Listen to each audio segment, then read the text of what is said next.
পার্বত্য চট্টগ্রাম বিষয়ক মন্ত্রিত্ব থেকে দীপেন দেওয়ানের পদত্যাগ নিয়ে নতুন বিতর্ক উস্কে দিলেন ডাকসু সদস্য সর্বমিত্র চাকমা। তার দাবি, এই পদত্যাগ কোনো স্বেচ্ছামূলক সিদ্ধান্ত ছিল না, বরং জেলা পরিষদের চেয়ারম্যান পদে পছন্দের প্রার্থীকে সুপারিশ করা নিয়ে অভ্যন্তরীণ কোন্দলের কারণে মূলত খোয়াতে হয়েছে তার মন্ত্রিত্ব।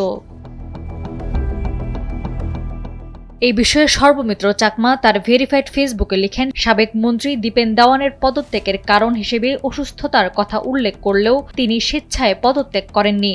তিনি উল্লেখ করেন, মন্ত্রী ও প্রতিমন্ত্রীর অভ্যন্তরীণ দ্বন্দ্বের কারণে এভাবে মন্ত্রিত্ব কেড়ে নেওয়ার নজির রাজনীতিতে খুব একটা দেখা যায় না। ডাকসুর এই সদস্য হুঁশিয়ারি দিয়ে বলেন, এই অনাকাঙ্ক্ষিত ঘটনার কারণে পার্বত্যবাসীর মনে যে ক্ষোভ ও দাগ তৈরি হলো তা দীর্ঘদিন থেকে যাবে। পার্বত্যবাসী বিএনপির ওপর আস্থা রেখেছিল উল্লেখ করে ডাকসুর এই সদস্য বলেন, এরই ফলস্বরূপ গত নির্বাচনে ৩টি আসনে বিএনপি জয়লাভ করে। এদিকে ডাকসু সদস্য সর্বমিত্র চাকমার এই বিস্ফোরক দাবির বিষয়ে দীপেন দেওয়ান বা বিএনপির নীতি নির্ধারণী পর্যায়ে কোনো নেতার বক্তব্য এখনো পাওয়া যায়নি। নাওয়ার সালসাবিল দুরদানা, সময়ের আলো।